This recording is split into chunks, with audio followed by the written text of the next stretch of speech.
യേശുക്രിസ്തുവും സഭയും തമ്മിലുള്ള ബന്ധത്തെപ്പറ്റി എങ്ങനെയാണ് ബൈബിൾ വിവരിക്കുന്നത്? സഭയെ ക്രിസ്തുവിൻ്റെ മണവാട്ടി എന്ന രീതിയിലാണോ വിളിക്കുന്നത്? അതെല്ലാമാണ് നാം ഇന്നത്തെ ഈ സന്ദേശത്തിൽ ചിന്തിക്കുന്നത്. Hello and welcome back to our channel point to eternity. എൻ്റെ അടുത്ത ഒരു ചോദ്യോത്തര സെഷനിലേക്ക് ഏവർക്കും യേശു കർത്താവിൻ്റെ നാമത്തിൽ സ്വാഗതം. ഇസ്രയേൽ സഭ എന്ന ആ ഒരു വിഷയങ്ങളെപ്പറ്റിയുള്ള മറ്റ് ചില സന്ദേശങ്ങളുടെ ഒരു ഭാഗമായിട്ടാണ് ഈ സന്ദേശം വരുന്നത്. അതുകൊണ്ട് തന്നെ ആ സന്ദേശങ്ങളെല്ലാം ഉൾപ്പെട്ട ഒരു പ്ലേലിസ്റ്റ്, ഇസ്രയേലിൻ്റെ പങ്ക്, സഭയുടെ പങ്ക് എന്ന പ്ലേലിസ്റ്റ് തന്നെ നമ്മൾ അറേഞ്ച് ചെയ്തിട്ടുണ്ട്.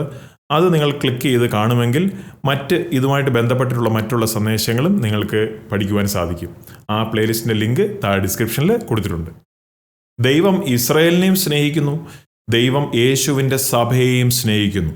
ഇവർ രണ്ട് കൂട്ടരോടുമുള്ള സ്നേഹത്തെ വിവരിക്കുവാൻ ദൈവം രണ്ട് ഇൻറ്റിമേറ്റ് ആയിട്ടുള്ള രണ്ട് അഭേദ്യ ബന്ധങ്ങളെ ഉപയോഗിച്ചാണ് ദൈവം ആ സ്നേഹത്തെപ്പറ്റി വിവരിക്കുന്നത്. നമ്മുടെ കഴിഞ്ഞ സന്ദേശത്തിൽ ഞാൻ പങ്കുവച്ചിരുന്നത് ഇസ്രയേലിനെ എങ്ങനെയാണ് യഹോവയാം ദൈവത്തിൻ്റെ ഭാര്യ എന്ന രീതിയിൽ അഡ്രസ്സ് ചെയ്യുന്നതെന്ന്. ഈ സന്ദേശത്തിൽ വിവരിക്കുന്നത് യേശുക്രിസ്തുവും സഭയും തമ്മിലുള്ള ബന്ധത്തെപ്പറ്റി ബൈബിൾ എന്താണ് പറയുന്നത്. സഭയെ വിളിക്കുന്നത് ക്രിസ്തുവിൻ്റെ മണവാട്ടി എന്ന രീതിയിലാണ്. ആദ്യം നമ്മൾ കാണേണ്ടത് വിവാഹ നിശ്ചയം, ബിട്രോത്തലാണ്. 2 കൊരിന്ത്യർ 11:2 പറയുന്നു, ഞാൻ ക്രിസ്തു എന്ന ഏക പുരുഷന് നിങ്ങളെ നിർമ്മല കന്യകയായി ഏൽപ്പിപ്പാൻ വിവാഹ നിശ്ചയം ചെയ്തിരിക്കുന്നു.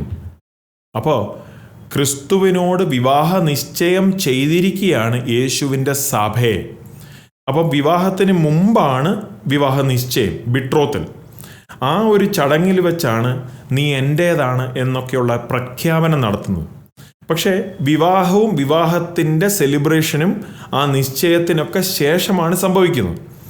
അപ്പോൾ വിവാഹ നിശ്ചയത്തിന് ശേഷമാണ് വധു വിവാഹത്തിന് വേണ്ടി ഒരുങ്ങുന്നത്. ഞാനിതിനു മുമ്പ് 7 വർഷത്തെ മോതിരവ കാലത്തിന് മുമ്പ് ഉൽപ്രാപണം 10 കാരണങ്ങൾ എന്ന ആ ഒരു സന്ദേശങ്ങൾ 2 സന്ദേശങ്ങളായിട്ടാണ് ആ മെസ്സേജ് പോസ്റ്റ് ചെയ്തിരിക്കുന്നത്.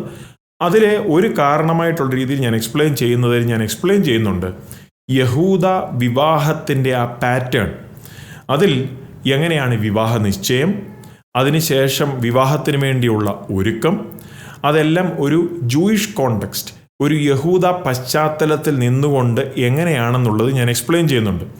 എങ്ങനെയാണ് അത് ഒരു മോഡലാകുന്നത്, ഉൽപ്രാപണം നടക്കുന്നതിൻ്റെ ഒരു മോഡലാകുന്നത്, കുഞ്ഞാടിൻ്റെ വിവാഹ സദ്യ എന്നൊക്കെയുള്ള എല്ലാ കാര്യങ്ങളും ആ ഒരു മെസ്സേജിൽ ഞാൻ എക്സ്പ്ലെയിൻ ചെയ്യുന്നുണ്ട്. അതുകൊണ്ട് അത് നിങ്ങൾ കാണുമെങ്കിൽ, അതും കൂടെ ചേർത്ത് കാണുമെങ്കിൽ ഇത് കുറച്ചും കൂടെ നിങ്ങൾക്ക് മനസ്സിലാവും. ആ സന്ദേശത്തിൻ്റെ ലിങ്ക് താഴെ ഡിസ്ക്രിപ്ഷനിൽ കൊടുത്തിട്ടുണ്ട്. അപ്പോൾ വിവാഹത്തിന് മുമ്പുള്ള ഒരുക്കമാണ് നമ്മൾ സാങ്ക്ടിഫിക്കേഷൻ സ്റ്റേജ്, വിശുദ്ധീകരിക്കപ്പെടുന്ന സ്റ്റേജായിട്ട് കാണുന്നത്. എഫേസ്യരുടെ ലേഖനം 5-ാമത്തെ അധ്യായത്തിൽ നമ്മൾ കാണുന്നുണ്ട്, ഭർത്താക്കന്മാരെ ക്രിസ്തുവും സഭയെ സ്നേഹിച്ചതുപോലെ നിങ്ങളുടെ ഭാര്യമാരെ സ്നേഹിപ്പിൻ, അവൻ അവളെ വചനത്തോടു കൂടിയ ജലസ്നാനത്താൽ വെടിപ്പാക്കി വിശുദ്ധീകരിക്കേണ്ടതിനും കറ, ചുളുക്കം മുതലായവ ഒന്നുമില്ലാതെ സഭയെ ശുദ്ധയും നിഷ്കളങ്കയുമായി തനിക്കു തന്നെ തേജസ്സോടെ മുൻനിർത്തേണ്ടതിനും തന്നെത്താൻ അവൾക്ക് വേണ്ടി ഏൽപ്പിച്ചു കൊടുത്തു. നമ്മൾ മനസ്സിലാക്കേണ്ട ഒരു യാഥാർത്ഥ്യമാണ്, നമ്മൾ ആരും യോഗ്യരല്ല ദൈവസന്നിധിയിൽ നിൽക്കുവാൻ. കാരണം നാം എല്ലാവരും പാപികളാണ്. But thank God for the blood of Jesus Christ. ക്രിസ്തുവിൻ്റെ രക്തത്തിനായി ദൈവത്തിന് നന്ദി പറയണം. കാരണം ദൈവം നമ്മളെ ഇപ്പോൾ നാം എങ്ങനെയാണോ ആ രീതിയിലല്ല നമ്മെ കാണുന്നത്. പിതാവാം ദൈവം നമ്മളെ കാണുമ്പോൾ നമ്മുടെ മുകളിൽ ക്രിസ്തുവിൻ്റെ രക്തം തളിക്കപ്പെട്ടതായി കാണുന്നു. ഊനമില്ലാത്ത ക്രിസ്തുവിൻ്റെ രക്തം നമ്മുടെ മുകളിൽ ഉള്ളതുകൊണ്ട് പിതാവാം ദൈവം നമ്മെ കാണുന്നത് നീതിമാന്മാരായിട്ടാ, വിശുദ്ധരായിട്ടാ. ദൈവം നമ്മളെ വിശുദ്ധർ, നീതിമാൻ എന്ന് പ്രഖ്യാപിക്കുക. ബൈ ദ വേ, ഇത് ആപ്ലിക്കബിൾ ആയിരിക്കുന്നത് യേശുവിനെ സ്വന്തം രക്ഷിതാവുമായി സ്വീകരിച്ചവർക്ക് മാത്രമേ ഇത് ആപ്ലിക്കബിൾ ആവുകയുള്ളൂ. അല്ലാതെ, അതായത് ക്രിസ്തുവിനെ രക്ഷിതാവും കർത്താവുമായി സ്വീകരിക്കാത്ത ഏവരെയും ദൈവം കാണുന്നത് ഇപ്പോഴും പാപികളായിട്ട് തന്നെയാണ്. അങ്ങനെയുള്ളവർ നിത്യ നരകത്തിലേക്കായിരിക്കും പോകുന്നത്. അപ്പോൾ ജീവിതത്തിൽ ഉടനീളം നടക്കുന്ന ആ വിശുദ്ധീകരണത്തിൻ്റെ സ്റ്റേജിന് ശേഷമാണ് വിവാഹം വരുന്നത്. അതാണ് വെളിപ്പാട് പുസ്തകം 19 നമ്മൾ കാണുന്നത്.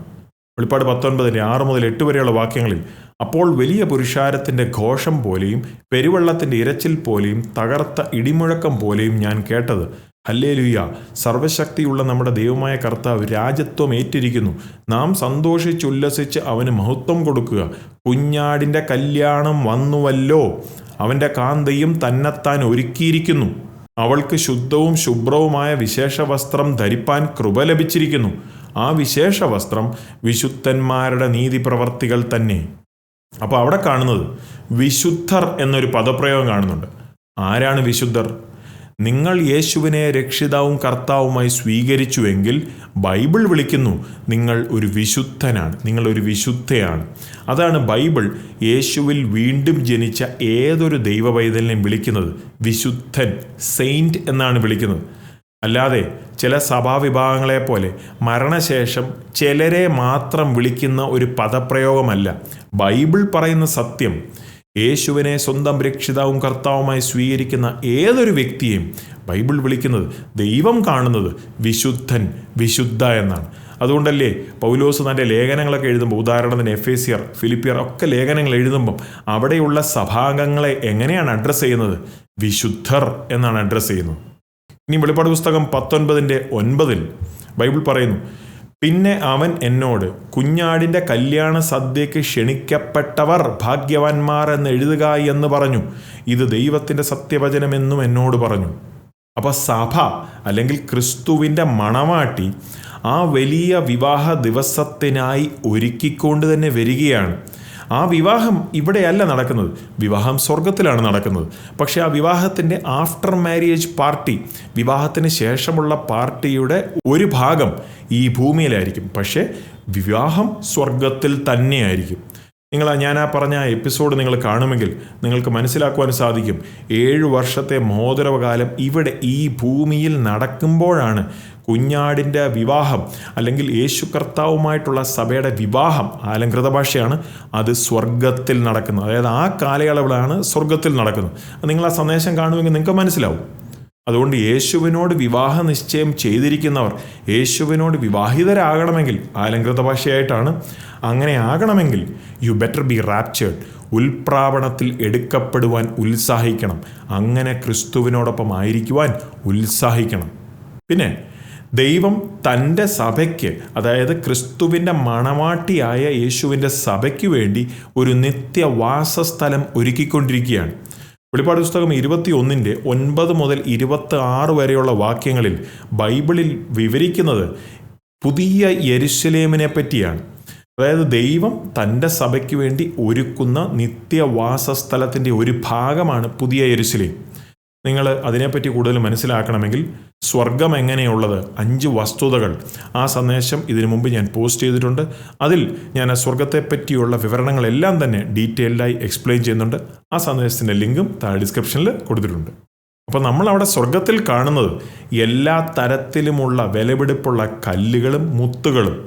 സ്വർണമെന്ന് പറയുന്ന ഈ ലോകത്തിൽ വലിയ വിലപിടിപ്പുള്ളതായിട്ട് തോന്നുമെങ്കിലും അവിടെ സ്വർഗത്തിൽ നമ്മൾ ചവിട്ടി നടക്കുന്ന പേയ്വ്മെൻറ്റിനെ പേവ് ചെയ്തിരിക്കുന്നത് സ്വർണം കൊണ്ടാണ്. ക്ലോസ് ചെയ്യുന്നതിന് മുമ്പ് ഒരു കാര്യം കൂടെ പറയാം. ക്രിസ്തുവിൻ്റെ മണവാട്ടിയായ സഭ ദൈവത്തിൻ്റെ പ്ലാനിൽ, ദൈവത്തിൻ്റെ പദ്ധതിയിൽ ഇസ്രയേലിനെ മാറ്റി സ്ഥാപിച്ചിട്ടില്ല. ഞാനത് മറ്റൊരു സന്ദേശത്തിൽ റീപ്ലേസ്മെൻറ്റ് തിയോളജി എന്ന ദുരുപദേശത്തെ ബൈബിൾ അടിസ്ഥാനത്തിൽ പരിശോധിക്കുകയും എന്താണ് ബൈബിൾ പഠിപ്പിക്കുന്നതെന്നുള്ള ആ ഒരു സന്ദേശത്തിൽ ഞാൻ എക്സ്പ്ലെയിൻ ചെയ്യുന്നുണ്ട്. അതിൻ്റെ ലിങ്കും താഴെ ഡിസ്ക്രിപ്ഷനിൽ കൊടുത്തിട്ടുണ്ട്.